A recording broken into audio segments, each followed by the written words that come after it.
If you're a parent of an adult child, worried and frustrated because they are struggling to become independent, responsible, and find purpose in their life, or you want to know what to do to prevent it, you're in the right place. This is Launch, a podcast that helps you guide your adult child to launch confidently into adulthood. I'm Shari Jonas, author, educator, and co-parenting consultant, taking a deep dive into the ongoing challenges that you're faced with as you watch your adult child struggle. Each episode will deliver actionable steps and strategies that you can take to help your young adult become confident, motivated, and self-sufficient. Parents, if you want your adult child to achieve a life of independence, thrive in this world, and reach their full potential, then listen in to Launch. I'm Shari Jonas, and in this episode of Launch, I'll be exploring one of the most important aspects of parenting, and one that is particularly challenging, especially with young adults, and that is how to build a better relationship with your adult child. I'll be sharing powerful insights, personal experiences, and actionable steps to help you connect with them, to build an unshakable bond, and create a long-lasting, meaningful relationship that your adult child will remember for the rest of their lives. If you are currently going through something with them where you feel disconnected, out of touch, and you're wondering how to bridge that gap, this episode is for you. I remember when both of my kids decided they were going to spend their college years away from home. I thought that during their last high school year, we'd spend some quality time together, knowing that the next 4 years we wouldn't be living under the same roof. But they both did the exact opposite. They were emotionally and physically separating themselves from me on purpose. And although at first I was taken aback, I remembered how important this stage is, and I didn't say a word. That's what they needed to do, and instinctively, I knew it was the best for me as well. You see, as adolescents mature, somewhere between the ages of 15 and 19, they intentionally push us away. It's normal, natural, and a necessary part of their journey towards becoming independent. As much as they love us, they need to distance themselves to discover who they are and develop their own individual beliefs, values, and goals. According to psychologist Erik Erikson, this is a crucial step when young adults are searching for their own sense of self. And this separation from us actually makes sense. They have to become more independent so that they can survive without us. But I don't believe that we ever have to lose our bond with them. Although many parents do find it hard to reconnect with their kids after this stage, this episode will help you to understand why it's so important that you find your way back to them. And it doesn't matter whether they're thriving or struggling. You see, your relationship with them is vital to their overall well-being. When they feel a strong connection to you, it gives them emotional support during tough times. It reinforces their sense of belonging. It boosts their self-confidence. It helps them to face challenges, and it provides them with the security they need to become capable, resilient, and independent adults. So how do you do it? How do you build a deeper connection with your adult child? I'll give you some solid suggestions, but before I do, I'd like you to imagine a crazy scenario with me. If you're driving, you might want to wait before you do this, since I don't want you to be too distracted. I'm going to give you a heads up, though. This is going to sound somewhat unusual, but bear with me, and you'll see where I'm going with it. Okay, here we go. You and your adult child are stranded on a beautiful, deserted island. It's already been a few days now, and you've settled into a routine. You go about your day doing your daily chores, the how to survive while you're waiting to be rescued. But your grown-up kid is not doing much. They wait for you to find the food, cook the food, clean up after each meal, attend to the shelter, hand wash the laundry, keep working on ways to show signs of life for when a plane or boat goes by. The usual stuff when one is stranded on an island. And when you're done with your daily responsibilities, you find other things to do to occupy your time. Swimming, long walks, maybe beach yoga, exploring the landscape. If you've ever watched Gilligan's Island, you know what I'm talking about. Each day that goes by, you're getting a teeny bit more annoyed with your adult child. At first, you were in full-blown parenting mode, making sure that you're both surviving and all your needs are being met. But now, you've settled in. You manage to find ways to eat, and your shelter is relatively comfortable. It's just a waiting game now. But your adult child, who is fine, isn't doing anything to help you. And this is slowly beginning to drive you crazy. You've made subtle suggestions to them, hinting that they could help out, but they don't seem to be interested in even lifting a finger. Oh, they're perfectly capable, but they lack any motivation. And really, there's no need. To them, you seem to be managing just fine, and you are, but it's a lot of work. And you hate to ask them because you feel guilty about the situation. You're the parent after all. Maybe you could have done something different. Yet here you are, doing it all by yourself, or they just sit around and literally wait to be rescued. What do? Okay, clearly you have to have the conversation. You don't want to fight because you only have each other. A silent treatment from them would only add insult to injury. So you decide over your bonfire dinner one night to communicate what you want. Share your expectations and boldly give them some chores to do. They begrudgingly agree, but truth is they are getting a bit bored. Still, you can't help but wonder why they couldn't have just taken the initiative. Anyway, what's important now is that they are willing, right? Let's stay with that thought. So they start pulling their weight, and the more they do, the more useful they feel. Their mood is picking up. They aren't as bored or complaining about everything. These new chores are giving them a sense of purpose, and they seem to embrace and value their newfound contributions. At first, you're doing your chores apart, separately, but over time, you begin joining forces with one another and you start doing activities together, such as foraging for food. They even start getting creative with the cooking, finding ways to make your food taste better. They're actually getting quite good at this. And you jokingly suggest that once you get home, maybe they should take some culinary classes. Well, one day, after all the chores are done, they ask you if you want to play an island game with them that they've made up. At first, you decline. It's hot, you're tired. But then you think to yourself, I'm on a deserted island with my kid. If they want to do something that's fun, why not try? How bad can it be? And what happens next is you find yourself enjoying this idle time with them. As the days pass, you and your adult child start developing a bond, a deeper connection, a closeness to one another that you haven't experienced at home with them for a while. One day, you see a plane flying overhead, and you both go into full-blown rescue mode, and within hours, you're heading back to civilization. When you return home, you both reflect upon your time together. You wonder, why didn't we ever do this before? Not the stranded part, of course. But, give them household chores, share your expectations with me and with them. And just as, that was Freudian, and just as importantly, why have you stopped doing things together? So you bring this up. And it is then that you both decide that whatever happened on that deserted island, that renewed bond that you created, can and will continue at home. The shared responsibilities, the meaningful conversations, the enjoyable activities.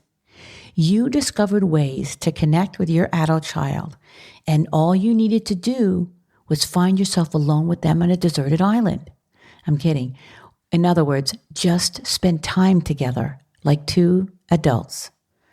Okay, back to reality. We're not on a deserted island. Your adult child is either in their room, acting like a boarder with no interest at all in hanging out with you, or they're living elsewhere and they barely take the time to reply to you with even a simple text message on a cell phone that you're still paying for. Just kidding. I hope you're not paying for that cell phone. Okay, I digress. Well, why is that? Why is it so hard to connect with them as young adults? I'm guessing that you tried, but as we now know, it was normal for them to distance themselves from you. But for how long does that stage have to last? When can we start to reconnect with them? And how do we even start? Well, according to Erickson, who made these stages his life's work, young adults often begin to reconnect with their parents when they feel more secure in their own identity, which tends to happen as they settle into their adult roles, whether in relationships, careers, or through life experiences. Now, this usually occurs in the mid to late 20s or even into their 30s, once they've gained a stronger sense of who they are. There's just one little problem with that. What if your adult child is not launching into adulthood? What if they are struggling to figure out their own identity and roles? Should you just wait around feeling deeply disconnected from them, knowing full well that it's not healthy for them to be so isolated and distant, especially if they're struggling? If you recall, one of the signs of failure to launch is social withdrawal.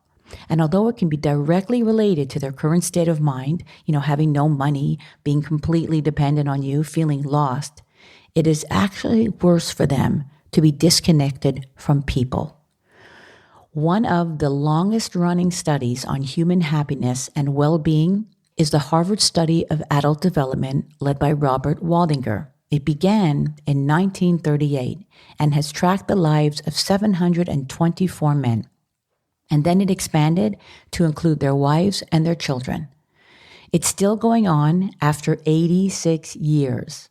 The purpose of this study was to determine what factors contribute to a healthy, happy, and fulfilling life. And what they found is so impressive. More than wealth, fame, or success, the greatest predictor of happiness and longevity was, or still is, the quality of our relationships. Not how many you have, but how meaningful they are. The study still continues on, and it has found that having supportive, meaningful, enjoyable connections with friends, family, and even community contributes more to our physical health, emotional well-being, and overall life satisfaction than any other factor. Parents, don't let your adult children isolate themselves from you. It's just not healthy. You have got to make every effort to rebuild that bond with them, even if they try to push you away. Because deep down inside, the more you try to connect with them on their level, the more they will know you care, and the less alone they will feel in the world. If you don't show an interest, the person that loves them the most, what impact do you think that will have on them? I'm not trying to make you feel bad, because if you're still listening to this episode, it's because you want to know how. You want to know what to do. Is it easy to build a deep connection with a young adult who seems so uninterested? No, but it's your child, and they're worth it.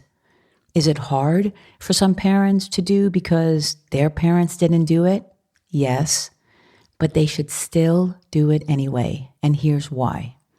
My mother had a very hard time emotionally and physically connecting with my brothers. I've mentioned this in the past, but because of her terrible relationship with her father, it made her very uncomfortable around all males. She wasn't aware of this, of course, but the negative impact that her father had on her deeply affected her relationship with both of her sons. When we were growing up, one of my brothers was a great basketball player. He excelled in the sport. He was very tall at a young age. He was agile, strategic. These are all essential when you're playing basketball. One of his greatest disappointments of his life was that his mom, our mom, never, ever showed up to watch a single basketball game. And he played a lot. Would it have killed her to make the occasional appearance? No. Did she have any good excuses for not? Nope. She never worked, so she wasn't that busy. She just never made the effort. He's not wrong for feeling like she simply didn't care enough.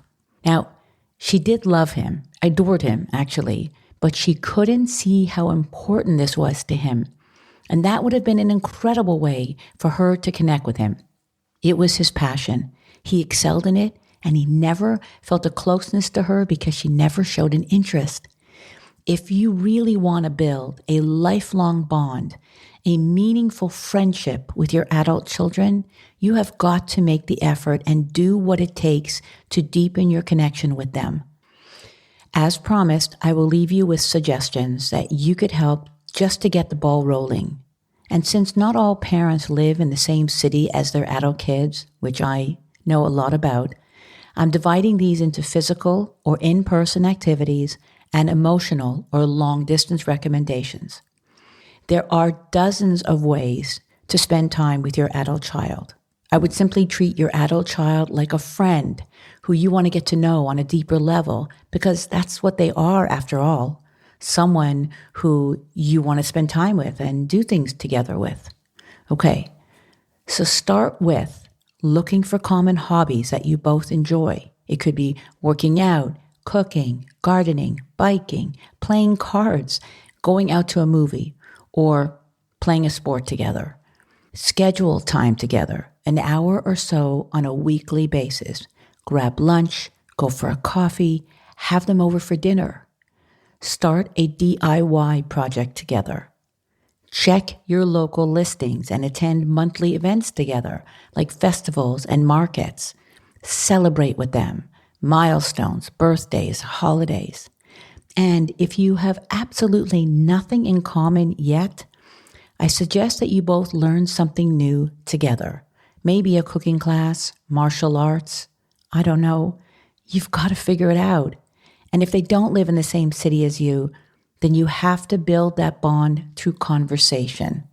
For me, personally, long-distance relationships have always been easy and very meaningful.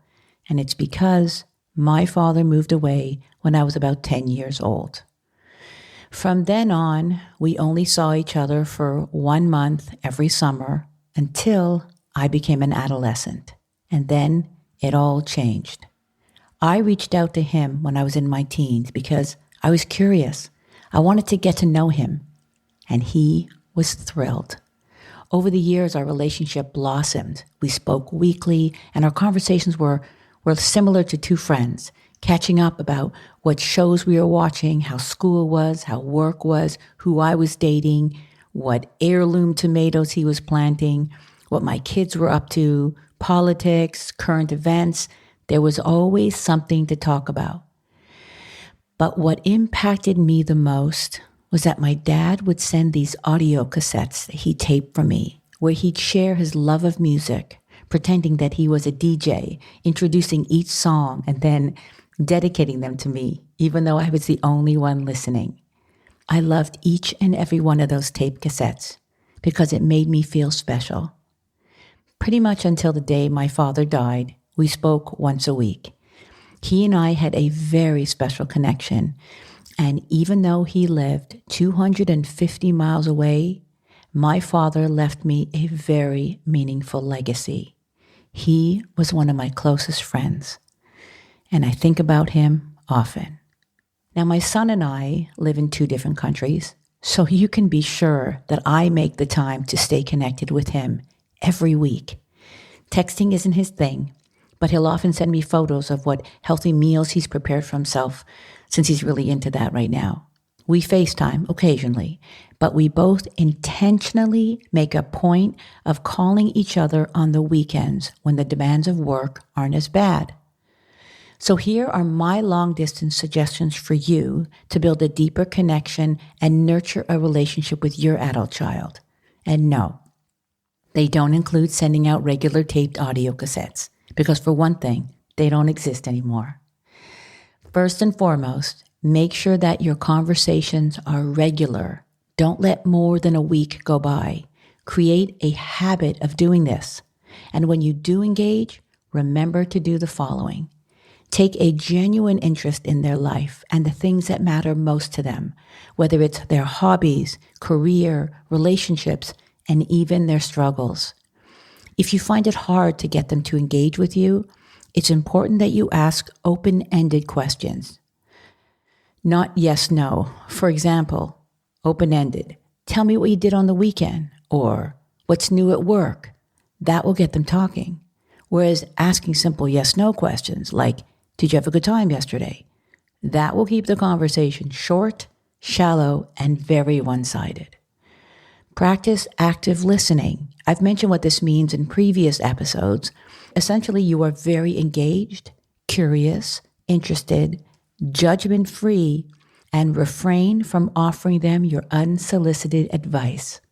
Over time, they might ask you your opinion, but until they do, you are just a loving sounding board that is open to whatever they want to talk about. These conversations are not by text. You need to hear their voice or use FaceTime and see them. Always validate their feelings, acknowledge what they're going through, and be compassionate. Statements such as, "I can see why you'd feel that way," or "It sounds like you really enjoyed that," are very reflective and supportive.